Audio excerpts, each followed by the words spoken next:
The morning the flyer slipped under his apartment door, Ethan felt like life was playing some strange joke on him.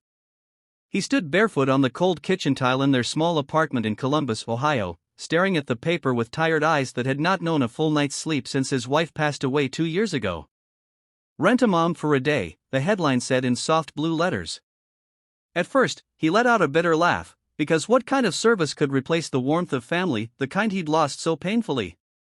But then he heard the unmistakable sound of a small spoon clattering against a cereal bowl, and his 7-year-old daughter, Chloe, mumbled that the milk tasted weird again. He saw her tiny shoulders slumped, her clothes mismatched, her hair tangled from yet another rushed morning. In that moment, his laugh faded and turned into a long, quiet exhale. Maybe this wasn't a joke. Maybe this was a lifeline. Sparkles, before we go deeper, if you believe in kindness, second chances, and the power of unexpected help, please like, comment, share, and subscribe. It helps more than you know. Ethan had been drowning long before the flyer arrived.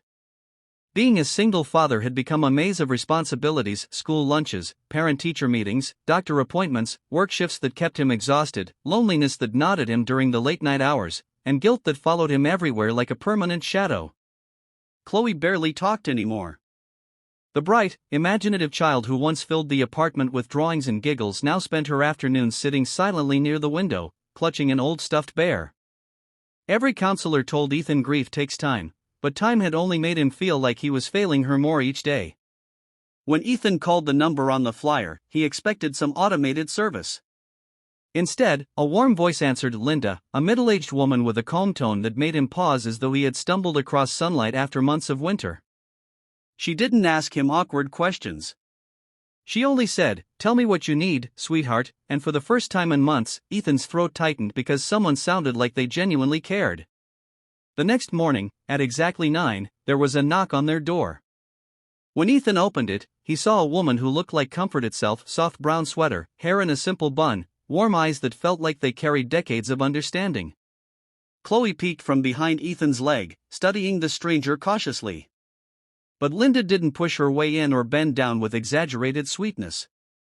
She simply gave a gentle wave and said she liked the butterfly sticker on Chloe's door. Chloe said nothing, but her eyes flickered with a small spark, the first sign of interest Ethan had seen in weeks. Linda stepped into their cramped living room and immediately seemed to understand everything without needing it explained. The quiet heaviness, the clutter of forgotten toys, the dishes in the sink, the exhaustion in Ethan's posture, she took it all in with a soft nod, as if saying, "I've seen this kind of heartbreak before, and we will take care of it together." She began with small things. She folded laundry while humming an old hymn. She rearranged the kitchen cabinets gently, not to change the home but to make it easier for Ethan. She cooked pancakes shaped like hearts, and Chloe stared at them with wide eyes, as though someone had performed magic right there in their kitchen. Then Linda sat with Chloe on the living room carpet and showed her how to make animals out of pipe cleaners. Ethan stood in the hallway watching, feeling something unfamiliar swelling inside his chest, a mix of relief, gratitude, and the painful realization of how much his daughter had been missing. By lunchtime, the apartment felt different. Not larger. Not prettier. Just lighter. As if someone had opened a window and let in months of missing air. But the most miraculous moment came in the afternoon, when Linda noticed Chloe's drawings scattered in a dusty box near the bookshelf. She gently asked if she could see them. Chloe hesitated, then slowly nodded. As she pulled out each paper, Linda reacted to them like treasured masterpieces. "Oh my, look at these colors. You have your mama's hands, don't you?" she said softly. Chloe's eyes shot up, startled. No one mentioned her mother anymore. It was too painful. Too fragile. But Linda didn't overstep, she simply acknowledged what had always been there. Then Chloe whispered the first full sentence Ethan had heard from her in weeks: "Mom used to draw with me." Ethan stepped back, gripping the doorframe. It almost broke him, hearing her voice so alive yet trembling with emotion. Linda didn't rush to console her. She placed her hand over Chloe's and said, "Some people leave love behind in the things they teach us.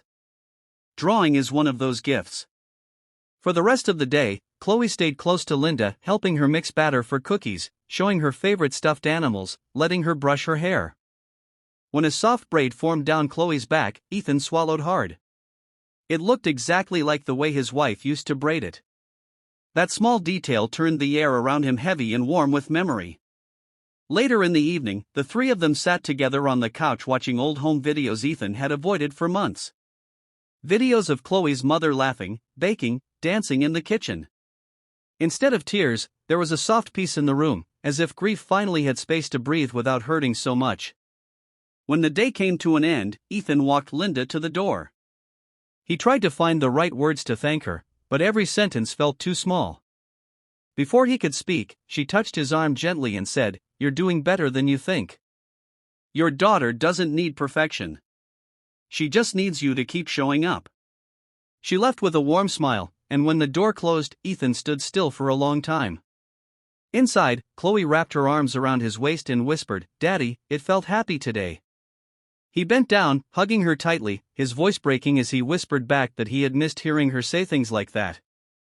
That night, Chloe drew a picture, three people holding hands in their apartment, with sunlight filling every corner. When she showed it to him, Ethan felt something inside him end in slow, gentle pieces. Sparkles, if this story touched your heart, please like, comment, share, and subscribe. Your support keeps stories like this alive. Before the ending, please comment what part moved you the most. In the weeks that followed, Ethan didn't need to rent a mom for a day again, because that one day had given him something far more powerful than a service.